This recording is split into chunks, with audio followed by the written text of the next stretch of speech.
Hi friends, நம்ம சேனல்ல discuss பண்ற எல்லா டேட்டாவும் பார்த்தீங்கன்னா, ஒரு எஜுகேஷன் பர்ப்பஸ்க்காக தான் உங்களோட நான் ஷேர் பண்றேன். நீங்க எந்த ஷேர வாங்குறதுக்கு முன்னாடி உங்களோட ஓன் ரிசர்ச் அண்ட் அனாலிசிஸ் அப்படிங்கிறத பண்ணிடுங்க. இண்டெக்ஸ்லேருந்து ஆரம்பிப்போம். இண்டெக்ஸை பார்த்தீங்கன்னா, இந்த வாரம் ஒரு சக்கப்போடு போட்டு பயங்கரமா ஒரு ராலி அப்படின்னு குடுத்தது. அதுவும் பர்ட்டிகுலர் லாஸ்ட் 2 நாள்ல வந்து மிகப்பெரிய ராலி குடுத்துட்டு, ஆல்மோஸ்ட் இந்த வாரத்துக்கு 240 பாயிண்ட் அப்படிங்கிற அளவுக்கு ப்ளஸ்ல க்ளோஸ் ஆயிருக்கு. பயங்கரமா நமக்கு இந்த சேனல் பேட்டர்ன்ல ராலி ஆகி மேல போய்க்கிட்டே இருக்கு. நமக்கு வந்து பார்த்தீங்கன்னா, கன்டினியூஸா டிஐஎஸ் வந்துட்டு பையிங்குள்ள இருக்காங்க, வாங்கிக்கிட்டே இருக்காங்க. லாஸ்ட் 2 நாளா வந்து பார்த்தீங்கன்னா, எஃப்ஐஎஸ் சேர்ந்து வாங்குனனால மட்டும் தான் மார்க்கெட் அப்படிங்கிறது ராலி ஆக ஆரம்பிச்சுச்சு. ஸோ இன்னும் நம்ம மார்க்கெட் வந்து நல்ல புல்லிஷா தான் போயிட்டு இருக்கு. எந்த விதமான கரெக்ஷனோ இல்ல பேர் மார்க்கெட் வரதுக்கான ஒரு அறிகுறி அப்படிங்கிறது இப்போதைக்கு எதுவுமே தென்படல. பட் எல்லாருக்கும் ஃபியர் அப்படிங்கிறது அதிகமாயிட்டே போயிட்டு இருக்கு. ஏன்னா மார்க்கெட் 2 வருஷமா ஏறிக்கிட்டே இருக்கு. எங்கேயாவது ஒரு இடத்துல கரெக்ஷன் ஆகுமேன்னு சொல்லிட்டு. பட் அதுதான் எல்லாருமே எதிர்பார்க்குறாங்க. ஆனா அந்த மாரி எதுவும் நடக்காம இன்னும் மேல மேல மார்க்கெட் அப்படிங்கிறது போய்க்கிட்டே இருக்கு. எங்க வரையும் போகுது அப்படிங்கிறத நம்ம பொறுத்திருந்து பார்க்கலாம். அடுத்ததா வந்து கோல்டு, சில்வர் ரிட்டர்ன் பொறுத்தவரையும் பார்த்தீங்கன்னா, லாஸ்ட் 2, 3 நாளா நல்லா ராலி குடுத்துச்சு. நல்லா வந்து கொஞ்சம் பாசிட்டிவ் சைட்ல குளோபல் லெவல்ல பார்த்தீங்கன்னா, கோல்டும் சரி, சில்வரும் சரி நல்ல ஒரு ரிட்டர்ன் அப்படின்னு குடுத்துருக்கு. அடுத்தது இடிஎஃப் அப்படின்னு நம்ம பார்க்கும்போது, கோல்டு கண்டிப்பா கன்சிடர் பண்ற ரேட்ல தான் போயிட்டு இருக்கு. கோல்டு, சில்வர் இதெல்லாம் பொறுத்தவரையும் ஒரு லாங் டெர்ம் அதாவது நீங்க இங்க பார்த்தீங்கன்னா தெரியும். ஒரு 20 இயர்ஸ்ல வந்து பாருங்க, அதோட ரிட்டர்ன் வந்து 1000% வந்து இருக்கு பாருங்க. சில்வர் வந்து பாத்தீங்கன்னா ஒரு 700% அப்படிங்கிற அளவுக்கு இருக்கு. நீங்க கோல்டு சின்ன வயசுல இருந்தே பார்த்துருப்பீங்க. ரொம்ப லாங் டெர்ம் அதாவது போக போக போக கோல்டு வந்து ஏறிட்டே தான் போகும். ஆனா அதோட பர்சன்டேஜ் அளவுங்கிறது ஷேர்ஸோட கம்பேர் பண்ணும்போது கொஞ்சம் கம்மியா இருக்கும். ஆனா வந்துட்டு கண்டிப்பா வந்து ஒரு பாசிட்டிவ் ரிட்டர்ன் நோக்கி தான் வந்து போயிட்டே இருக்கும். அந்த வகையில இது எல்லாமே வந்து கன்சிடர் பண்ற ரேஞ்சில தான் போயிட்டு இருக்கு. அடுத்ததா வந்து பார்த்தோம்னா, பிரைவேட் பேங்கோட இடிஎஃப் ரூ. 24 டிஸ்கஷன் பண்ணோம். நல்ல ஒரு ப்ளஸ்ல மேல போயிட்டு இருக்கு. பேங்க் எந்த அளவுக்கு இன்னும் கரெக்ட் ஆகி கீழ இருக்கோ, அந்த அளவுக்கு இது வந்து நம்ம பை பண்ணலாம். ரூ. 24 வரும்போது வேணா திருப்பியும் கன்சிடர் அப்படிங்கிறத பண்ணலாம். இப்போதைக்கு ஒரு பாசிட்டிவ் சைட்ல தான் வந்து நம்ம இடிஎஃப் பொறுத்தவரையும் இருக்கும். நெக்ஸ்ட் இந்த வீக்கான டாப் கெய்னர், டாப் லூசர் வந்து பார்த்தோம் அப்படின்னா, நிஃப்டி இண்டெக்ஸ்ல வந்து பார்க்கும்போது HDFC life, Bajaj Finserv, BPCL இவங்கலாம் வந்துட்டு மோர் தென் 5% மேல நல்ல ரிட்டர்ன் குடுத்துருக்காங்க இந்த வாரத்துல. அதேமாரி வந்து மிட் கேப்ல பார்க்கும்போது வோல்டாஸ் நல்ல ஒரு 10%க்கான ரிட்டர்ன் குடுத்து ராலி ஆயிடுச்சு. ஒரு ரூ. 800 ரொம்ப நாளா கீழ கடந்த ஒரு ஷேர் இப்ப பயங்கரமா ஏறி ஆல்மோஸ்ட் ஒரு 100%க்கான ரிட்டர்ன் அப்படிங்கிறத குடுத்துருச்சு. ஏஞ்சல் ஒன் ரீசெண்டா பயங்கரமா இறங்கிச்சு. திருப்பியும் வந்து ஏறிச்சு. திருப்பியும் வந்துட்டு ஒரு பேட் நியூஸ் வந்தனால ஒரு கரெக்ஷன் நோக்கி போயிட்டே இருக்கு. ஆனா இப்போதைக்கு இது கன்சிடர் பண்ற ரேஞ்ச்ல இல்ல. என்ன பொறுத்தவரையும் நான் கண்டிப்பா வந்து ஒரு ரூ. 1300 இத டிஸ்கஷன் பண்ணியிருந்தேன் 2 நாளைக்கு முன்னாடி. அங்க வந்தா மட்டும் தான் அதுவும் ஒரு பியர் மார்க்கெட் வந்தா மட்டும் தான் இந்த மாரி ஷேர்லாம் நான் கன்சிடர் அப்படிங்கிறத பண்ணுவேன். டாப் லூசர பொறுத்தவரையும் பெரிய லெவல்ல லூசிங் எதுவும் இல்ல. ஓஎன்ஜிசி இருக்கு. டாடா மோட்டார்ஸ் லைட்டா கரெக்ட்டா இருக்கு. 1.2% கிட்ட. அப்புறம் வந்து டிஃபென்சிவ் ஸ்டாக்ஸ் எல்லாமே கன்டினியூஸா கரெக்ட் ஆயிட்டே இருக்கு. இந்த மெகாசன் டாக், அப்புறம் இந்த கொஷின் ஷிப்யார்டு இதெல்லாம் பார்த்தீங்க அப்படின்னா, நல்லா வந்து கரெக்ஷனுக்கு நோக்கி போயிட்டு இருக்கு. சன் டிவி 2 வாரமா வந்து லூசர் சைட்லயே வந்துட்டு இருக்கு. அதனால அத ஹோல்டு பண்ணிட்டு இருக்காங்களாம்.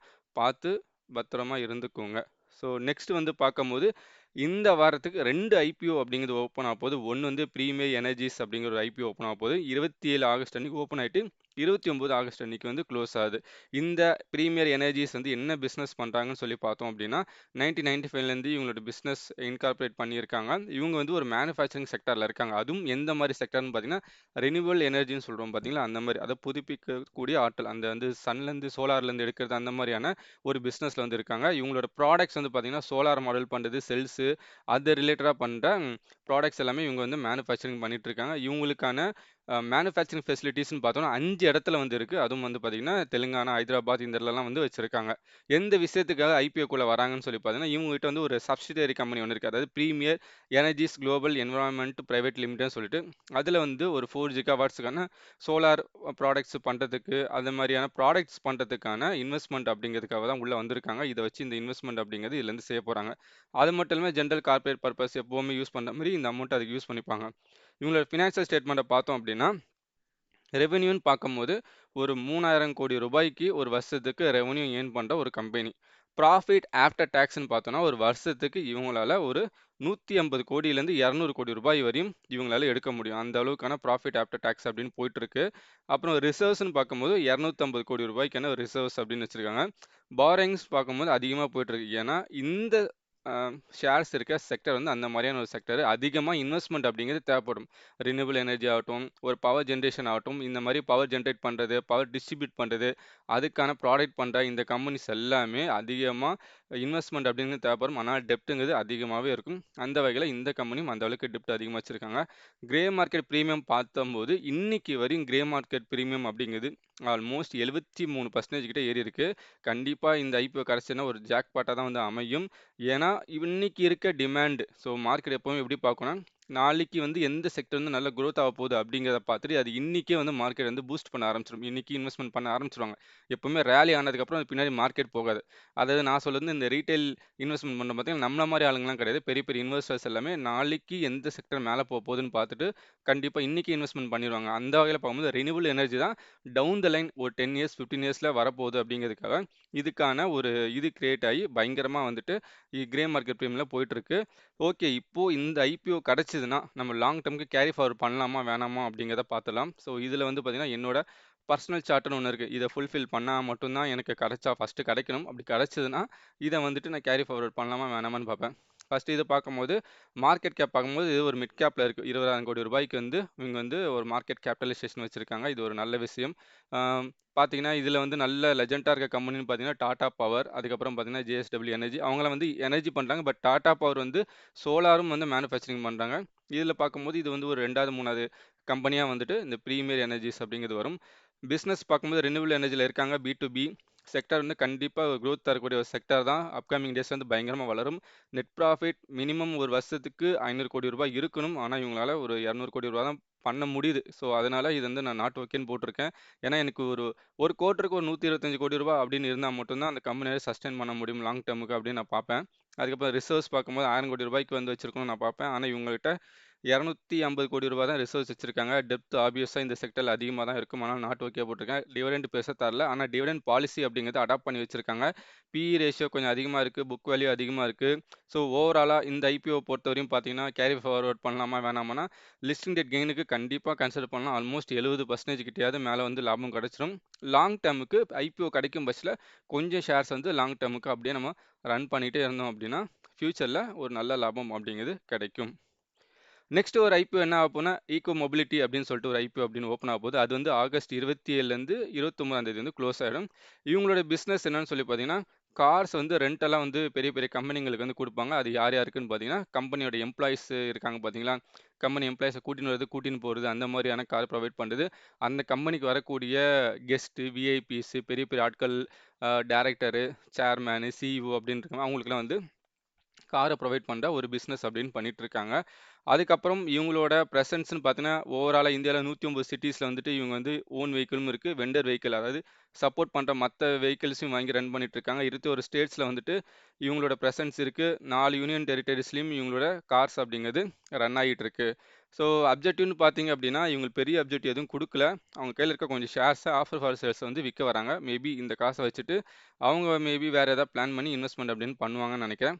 ஃபினான்ஷியல் ஷீட்டை பொறுத்தவரையும் பார்த்தீங்கன்னா ஒரு 500 கோடி ரூபாய்க்கான ரெவன்யூ ஜென்ரேட் பண்ணுறதுக்கு ஒரு கேப்பபிள் உள்ள ஒரு கம்பெனி. ப்ராஃபிட் ஆஃப்டர் டேக்ஸ்னு பார்க்கும்போது ஒரு 50 கோடி ரூபாய்க்கு வந்து ஒரு வருஷத்துக்கு அவங்களால ப்ராஃபிட் அப்படிங்கிறது டேக்ஸ்க்கு அப்புறமா ஜென்ரேட் பண்ண முடியுது. ரிசர்வ்ஸ் வந்து ஒரு நல்ல ரிசர்வ்ஸ் தான். இந்த கம்பெனியோட பேலன்ஸ் ஷீட்டை பார்க்கும்போது ஒரு 150 கோடி வரைக்கும் ரிசர்வ்ஸ் வச்சிருக்காங்க. பாரோயிங்ஸ் ஒரு 21 கோடி ரூபாய்க்கு வச்சிருக்காங்க. கிரே மார்க்கெட் ப்ரீமியம் பொறுத்தவரையும் பெருசாக வந்து போல, வெறும் 15% தான் வந்து கிரே மார்க்கெட் ப்ரீமியம் அப்படின்னு போயிருக்கு.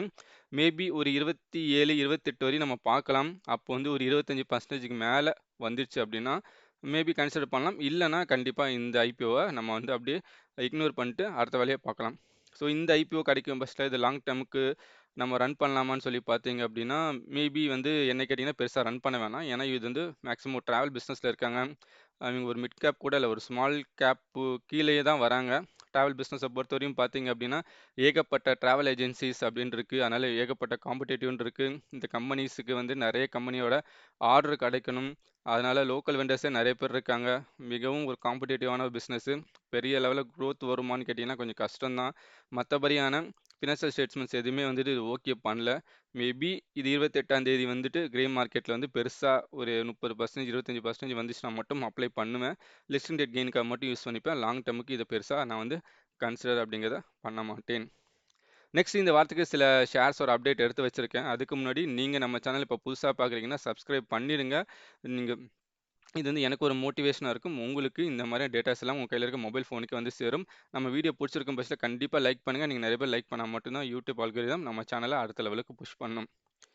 ஸோ இந்த வாரத்தில் நடந்த முக்கியமான சில டீட்டெயில்ஸ் என்னன்னு சொல்லி பார்த்தீங்க அப்படின்னா, ஃபர்ஸ்ட் வந்துட்டு டாடா மோட்டார் டீலிஸ்ட் அப்படிங்கிறது டேட் அனௌன்ஸ்மெண்ட் பண்ணிட்டாங்க. 1 செப்டம்பர். இதை பற்றின ஒரு டீட்டெயில் வீடியோ அப்படிங்கிறத நம்ம ஒரு 2 நாளைக்கு முன்னாடி போட்டிருந்தோம். வேணும் பார்க்குறவங்க வந்து பாருங்க. அதில் ஃபுல் டீட்டெயில்ஸ் அப்படின்னு இருக்கும். கார்ப்பரேட் ஆக்ஷன் என்ன, டாடா மோட்டர்ஸ் என்னென்ன பண்ண போகிறாங்க அப்படின்னு டீட்டெயிலாக இல்லை டிஸ்கஷன் அப்படின்னு பண்ணியிருக்கோம். நம்ம இதில் என்ன பண்ணணும்னு சொல்லி பார்த்தீங்கன்னா, டாடா மோட்டார் டிவிஆர் வந்துட்டு யார் யார் வச்சிருக்கீங்களோ அவங்க வந்துட்டு மேபி ஒரு 10, 20 ரவுண்ட் ஆஃப் பண்ணாமல் வச்சுருந்தீங்கன்னா, இன்க்ரிமெண்டல் ஆஃப் 10 அப்படிங்கிற மாதிரி ரவுண்ட் ஆஃப் பண்ணிடுங்க. அதாவது 10, 20, 30, 40 அப்படின்னு சொல்லிட்டு. ஏன்னா அப்படி ரவுண்டாக இருந்தால் மட்டும்தான் அந்த டாடா மோட்டராக கன்வெர்ட் ஆகும்போது 10 இருந்தால் 7, 20 இருந்தால் 14 அப்படிங்கிற மாதிரியான கிடைக்கும். அதை வந்து நீங்கள் 28 ஆகஸ்ட் முன்னாடி வாங்கிட்டீங்க அப்படின்னா ரொம்ப வந்து நல்லது. இது ஒன்று தான் நம்ம பண்ணணும். இதுதான் இந்த வாரத்தில் நடந்த ஒரு மிகப்பெரிய ஒரு முக்கியமான நியூஸு. அடுத்த நியூஸ் அப்படின்னு சொல்லி பார்த்தீங்கன்னா, டாடா பவர்கிட்டேருந்து ஒரு அப்டேட் வந்திருக்கு. இந்த டாடா பவருக்கு என்னன்னா, குளோபல் ரேட்டிங் கம்பெனி அதாவது எஸ்என்பி இருக்காங்க பார்த்தீங்களா, அவங்க வந்து BBB மைனஸ்லேருந்து BB ப்ளஸ் அப்படிங்கிற அளவுக்கு ரேட்டிங் அப்படிங்கிறது இன்க்ரீஸ் பண்ணியிருக்காங்க. இதுக்கு அவங்க சொல்ல ரீசன்ஸ்லாம் என்னன்னு சொல்லி பார்த்தீங்க அப்படின்னா, டாடா பவருக்கு டாடா சன்ஸோட சப்போர்ட் அப்படிங்கிறது எக்ஸ்ட்ரானரியாக வந்து சப்போர்ட் இருக்குது. இது நாங்கள் எதிர்பார்க்கவே இல்லை. நாங்கள் எதிர்பார்த்த விட கொஞ்சம் அதிகமாக இருக்குது அப்படின்னு சொல்லியிருக்காங்க. அது மட்டும் இல்லாமல் இந்த மாதிரியான ஃபினான்ஷியல் சப்போர்ட் உள்ளே வரும்போது அவங்களுக்கான கேஷ் ஃப்ளோ அப்படிங்கிறது நிறைய இன்க்ரீஸ் ஆகும். அவங்களோட லாஸஸ் தந்துட்டு இருக்க அந்த முந்த்ரா பிளான்ட் இருக்குது பார்த்தீங்களா, இதெல்லாம் வந்து கொஞ்சம் சரி கட்டுவாங்க அப்படின்னு சொல்லியிருக்காங்க. ஸோ இதனால வந்துட்டு நாங்கள் ரேட்டிங் அப்கிரேட் பண்ணுறோம் அப்படின்னு சொல்லியிருக்காங்க. அது மட்டும் இல்லாமல் இவங்க வந்து டாடா குரூப்போட ரெப்புடேஷன் இருக்குது. டாட்டாவோட ஸ்ட்ராட்டஜி வந்து இவங்க ஃபாலோ பண்ணிட்டு இருக்காங்க. அதுக்கப்புறம் ஃபினான்ஷியல் பொசிஷனும் இன்னும் நல்லா வரும். டாடா சன்ஸ் வந்து நல்லா சப்போர்ட் பண்ணும்போது அப்புறம் கேஷ் ஃப்ளோங்கிறது நேச்சுரலாகவே அதிகமாக போகும். அப்படி இந்த விஷயத்துக்காகலாம் நாங்கள் டாடா பவருக்கு ரேட்டிங் அப்படிங்கிறத நாங்கள் கொடுக்குறோம் அப்படின்னு சொல்லியிருக்காங்க. டாடா பவரை பொறுத்தவரையும் லாங் டேர்முக்கு கன்சிடர் பண்ணக்கூடிய ஒரு நல்ல ஒரு எனர்ஜி செக்டரில் இருக்க ஒரு கம்பெனி. ஆனால் இப்போ கொஞ்சம் ஓவர் வேலிடாக போயிட்டுருக்கு. ரெண்டாவது அப்டேட் அப்படின்னு சொல்லி பார்த்தீங்கன்னா, எக்ஸைரி இண்டஸ்ட்ரீஸ்லேருந்து வந்திருக்கு. எக்ஸைரி இண்டஸ்ட்ரீஸ் பார்த்தீங்கன்னா, ஒரு 75 கோடி ரூபாய்க்கான ஒரு அமௌண்ட் வந்து இஇஎஸ்எல் அப்படிங்கிற ஒரு கம்பெனியில், அதாவது அவங்களோட ஓன் சப்சிடரி கம்பெனிக்கு வந்துட்டு இன்வெஸ்ட்மெண்ட் பண்ணியிருக்காங்க. இஇஎஸ்எல் அப்படிங்கிறது எக்ஸைட் எனர்ஜி சொல்யூஷன் லிமிடெட்னு சொல்லிட்டு ஒரு கம்பெனி அதுக்கு போட்டிருக்காங்க. ஆல்மோஸ்ட் இதுவரையும் அவங்க இன்வெஸ்ட்மெண்ட் பண்ண அமௌண்ட்னு பார்த்தீங்கன்னா 2652 கோடி ரூபாய் வரையும் இன்வெஸ்ட்மெண்ட் பண்ணியிருக்காங்க. ஏன் இந்த கம்பெனிக்கு இவ்வளோ இன்வெஸ்ட்மெண்ட் பண்ணுறாங்கன்னு சொல்லி பார்த்தீங்கன்னா, இந்த கம்பெனி செட்டப் பண்ணது வந்து பார்த்தீங்கன்னா 2022 பண்ணியிருக்காங்க. இது வந்து ஃபோக்கஸ்டாக வந்துட்டு ஒரு இவி வெஹிக்கிளுக்கு என்னென்ன பண்ணணும், லித்தியம் அயன் பேட்டரிஸு, அதோட மாடல்ஸு, அதோட பேக்ஸு, இதுக்காகவே டெடிகேட்டடாக இந்த கம்பெனியை போட்டு பண்ணிட்டு இருக்காங்க. ஆல்மோஸ்ட் வந்து 2652 கோடி ரூபா வரை இதுவரை இன்வெஸ்ட்மெண்ட் பண்ணியிருக்காங்க. இது என்னென்ன வகையில இன்வெஸ்ட்மெண்ட் பண்ணியிருக்காங்கன்னு பார்த்தீங்கன்னா, ஒரு 100 கோடி ரூபா 2023 செப்டம்பர் மாதம் இந்த பேட்டரி செல்ஸ் டெக்னாலஜிலாம் பற்றி நல்ல ரிசர்ச் பண்ணி படிக்கிறதுக்கு, அதுக்கான டெவலப்மெண்ட் பண்ணுறதுக்கான ஒரு அமௌண்ட் பண்ணியிருக்காங்க. அதுக்கப்புறமா 2023 டிசம்பர் மாதம் வந்து பார்த்தீங்கன்னா, ஒரு ஆர்என்டியை வந்து செட்டப் பண்ணியிருக்காங்க ஒரு 40 கோடி ரூபாய்க்கு. அதுக்கப்புறம் ஒரு 1000 கோடி ரூபாய்க்கு வந்து பார்த்தீங்க அப்படின்னா, இதோட லித்தியம் அயன் செல்ஸ் மேனுஃபேக்சரிங் வந்து டிமாண்டுக்கு ஏற்ற மாதிரி இன்க்ரீஸ் பண்ணுறதுக்கான ஃபெசிலிட்டிஸ் வந்து இன்க்ரீஸ் பண்ணியிருக்காங்க. அதுக்கப்புறம் அதை மேனுஃபேக்சரிங் கேப்பபிலிட்டி வந்து இன்க்ரீஸ் பண்ணுறதுக்காக ஒரு 500 கோடி ரூபாய் வந்து இன்வெஸ்ட்மெண்ட் பண்ணியிருக்காங்க. இப்போ ரீசெண்டாக ஒரு 75 கோடி ரூபாய் அப்படிங்கிற அளவுக்கு இன்வெஸ்ட்மெண்ட் வந்து பண்ணியிருக்காங்க. பேட்டரி செக்டரை பொறுத்தவரையும் முக்கியமான கம்பெனி இந்தியாவில் பார்த்தீங்கன்னா எக்ஸைடு, இன்னொன்று வந்து அமரா ராஜா. ரெண்டுமே வந்து ஒரு நல்ல கம்பெனி. ஆனால் இப்போதைக்கு எல்லாமே கொஞ்சம் ஓவர் வேலிடாக இருக்குது. கண்டிப்பாக மார்க்கெட் கரெக்டாக ஆகிறப்போ வந்து கண்டிப்பாக இது கன்சிடர் பண்ணக்கூடிய ரேஞ்சில் தான் வந்து இருக்கும். எக்ஸைடு வந்து பார்த்திங்கன்னா இன்னும் இவிக்கு வேண்டிய பேட்டரிஸ்க்கான ஒர்க்குங்கிறத பண்ணிட்டு இருக்கிறத நம்ம தெளிவாக இந்த டேட்டா மூலமாகவே பார்க்க முடியுது. அதனால் லாங் டேர்முக்கு ஹோல்ட் பண்ணுறது வந்து ஒரு நல்ல விஷயம். நெக்ஸ்ட் பெட்ரோநெட்டுக்கிட்ட ஒரு அப்டேட். என்ன அப்டேட்னு பார்த்தீங்கன்னா, ஸ்ரீலங்கா கூட வந்துட்டு ஒரு எம்ஓயு வந்து சைன் பண்ணியிருக்காங்க. என்னன்னா எல்என்ஜி வந்து சப்ளை பண்ணுறதா அப்படின்னு சொல்லிட்டு. அந்த எல்என்ஜி வந்து எப்படி சப்ளை பண்ண சொல்கிறேன்னு பார்த்தீங்க அப்படின்னா, அவங்க வந்துட்டு கொச்சின் ஷிப்யார்டு வரையும் பண்ணிவிட்டு அங்கேருந்து கொழும்பு பிளான்ட்டுக்கு வந்து நாங்கள் பண்ணிடுவோம். அதன் மூலமாக வந்து பார்த்தீங்கன்னா, கண்டெய்னர் டிரான்ஸ்போர்ட்டேஷன் மூலமாக வந்து நாங்கள் பண்ணிடுவோம் அப்படின்னு சொல்லிட்டு ஒரு எம்ஓயு சைன் பண்ணியிருக்காங்க. இதை வந்து ஒரு 5 வருஷத்துக்கு இந்த அக்ரிமெண்ட் அப்படின்னு போட்டிருக்கு. இந்த அக்ரிமெண்ட் அப்படிங்கிறது மேபி இன்னும் நாங்கள் 5 வருஷம் கழிச்சு இன்க்ரீஸ் பண்ணாலும் பண்ணுவோம் அப்படிங்கிற மாதிரி சொல்லியிருக்காங்க. இது வந்து பெட்ரோநெட்டுக்கு வந்து ஒரு நல்ல நியூஸு.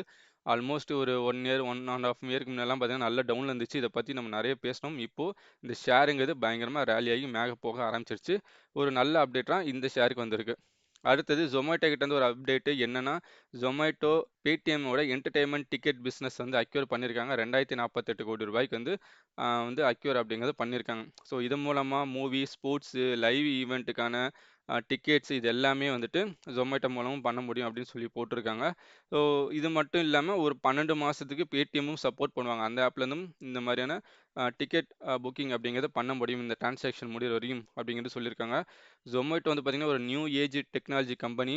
இந்த நியூ ஏஜ் டெக்னாலஜின்னு சொல்லிட்டு ஏகப்பட்ட கம்பெனி உள்ளே வந்தது. அதில் ஒரு 1, 2 கம்பெனி மட்டும் சஸ்டெயின் ஆகி நிற்குது. அதில் வந்து Zomato கண்டினியூஸாக வந்து பார்த்தீங்கன்னா உங்களுக்கு குவார்ட்டர்லி ரிசல்ட் வந்து மைனஸ்லேயே கொடுத்துட்டு இருந்தாங்க. ஆல்மோஸ்ட் வந்து ஒரு ரூ. 50 வரையும் கீழே இறங்கிச்சு. யாருமே வாங்குறதுக்கு ஆள் இல்ல. அதுக்கப்புறம் ஒரு ரூ. 80 ரூ. 100 வரும்போது நம்ம டிஸ்கஷன் பண்ணியிருந்தோம். ஒரு ரூ. 180 வரையும் போகும்னு சொல்லிட்டு. அதுக்கப்புறம் பார்த்தீங்கன்னா, நல்ல ரேலி கொடுத்து மேலே போயிட்டே இருக்கு. இந்த கம்பெனி இந்த டைம்ல வாங்குறதுக்கு ஒரு நல்ல விஷயம் கிடையாது. மார்க்கெட் கரெக்ட் ஆகும் பட்சத்தில ஒரு ரூ. 80 ரூ. 70 கிடைச்சிச்சுன்னா, கண்டிப்பா கொஞ்சம் வாங்கி ஹோல்டு பண்ணிக்கலாம். ரிஸ்க் இருக்கு. அதுக்கேத்த மாரி ரிவார்டும் இருக்கு. அதுக்கேத்த மாரி நீங்க பார்த்து இந்த ஷேர்ஸ அனலைஸ் பண்ணி பையிங் அப்படிங்கிறத பண்ணிக்கோங்க. நெக்ஸ்ட் இன்னொரு அப்டேட் என்னன்னு சொல்லி பார்த்தீங்கன்னா, ஹீரோ மோட்டார் கிட்டேருந்து வந்திருக்கு. ஹீரோ மோட்டார்லேருந்து ஒரு ஐபிஓ அப்படிங்கிறது வரப்போகுது. அதுக்கான டிஆர்ஹெச்பி டிராஃப்ட் அப்படிங்கிறத சப்மிட் பண்ணியிருக்காங்க நம்மளோட செபி கிட்ட. அதுவும் 900 க்ரோருக்கு வந்து சப்மிஷன் அப்படின்னு பண்ணியிருக்காங்க. இல்ல 500 கோடி வந்து ஃப்ரெஷ் இஷ்யூவாவும், ஒரு 400 கோடி ரூபா ஆஃபர் ஃபார் சேல்ஸ் மூலமாவும் வந்து ரிலீஸ் பண்ண போறோம் அப்படின்னு சொல்லியிருக்காங்க. ஹீரோ மோட்டார பொறுத்தவரையும். ஹீரோ மோட்டார்ல வந்து பார்த்தீங்கன்னா, ஹீரோ மோட்டார்ல ஒரு ஆட்டோ காம்பனன்ட் பண்ற ஒரு கம்பெனி ஒண்ணு இருக்கு. அந்த கம்பெனி தான் வந்துட்டு இப்ப ஐபிஓல லிஸ்ட் ஆக போகுது. இதுல வந்து 2 ப்ரமோட்டர் கிட்ட இருந்து ஒரு கொஞ்சம் ஆஃபர் ஃபார் சேல்ஸ்லேருந்து வெளில வரப்போகுது. 250 கோடி அப்படிங்கிற அளவுக்கு முஞ்சல் ஹோல்டிங் அப்படின்னு ஒரு ப்ரமோட்டர் கிட்ட இருந்து கொஞ்சம் வரப்போகுது. மிச்சம் 75 கோடி ரூபாய் வந்து பார்த்தீங்கன்னா, ஹீரோ சைக்கிள்ஸ் கிட்ட இருந்து ஆஃப்லோட் பண்ண போறேன் அப்படின்னு சொல்லியிருக்காங்க. இந்த ஆட்டோ காம்பனன்ட் கம்பெனி என்ன பண்ணாங்கன்னா, பவர் ட்ரெயின் சொல்யூஷன் பண்றாங்க பார்த்தீங்களா? எலக்ட்ரிக், நான் எலக்ட்ரிக் ஸோ மத்த இந்த மாரி இதுக்கெல்லாம் வந்து ஃபுல்லா சப்போர்ட் பண்றாங்க. இவங்க இந்தியா மட்டும் இல்லாம United states, Europe, Asian region அப்படின்னு சொல்லிட்டு ஏகப்பட்ட இடத்துக்கு சப்ளை அப்படின்னு பண்ணிட்டு இருக்காங்க. இவங்களோட ஆ மேனுஃபேக்சரிங் யார் யாருக்கெல்லாம் சப்போர்ட் பண்ணுதுன்னு சொல்லி பார்த்தீங்கன்னா, டூ வீலர்ஸ், பைக்கு, அப்புறம் off road vehicles, electric, hybrid car அது மாரி எல்லாத்துக்குமே வந்து ஆட்டோ காம்பனன்ட் பண்ற ஒரு நல்ல கம்பெனி. இது ஐபிஓல வந்துன்னா கண்டிப்பா கன்சிடர் அப்படிங்கிறத நம்ம பண்ணலாம். நெக்ஸ்ட் ஒரு அப்டேட் பார்த்தீங்கன்னா, ஜைடஸ் லைஃப் சயன்ஸ் கிட்டேருந்து வந்திருக்கு. ஜைடஸ் லைஃப் சயன்ஸ் வந்து பார்த்தீங்கன்னா, ஒரு 50% ஸ்டேக்க வந்து பர்ஃபெக்ட் டேலேருந்து வாங்கியிருக்காங்க. அது எந்த கம்பெனினா, ஸ்டெர்லிங் பயோடெக் அப்படின்னு ஒரு கம்பெனி கிட்டேருந்து வாங்கியிருக்காங்க. இதன் மூலமா ஒரு 50-50 ஜாயின்ட் வென்ச்சர் அப்படிங்கிறது ஜைடஸ் லைஃப் சயன்ஸும் சரி, பர்ஃபெக்ட் டேவும் சரி, இந்த ஸ்டெர்லிங் பயோடெக் கம்பெனில வந்து ஷேர் பண்ணிப்பாங்க அப்படின்னு போட்டிருக்கு.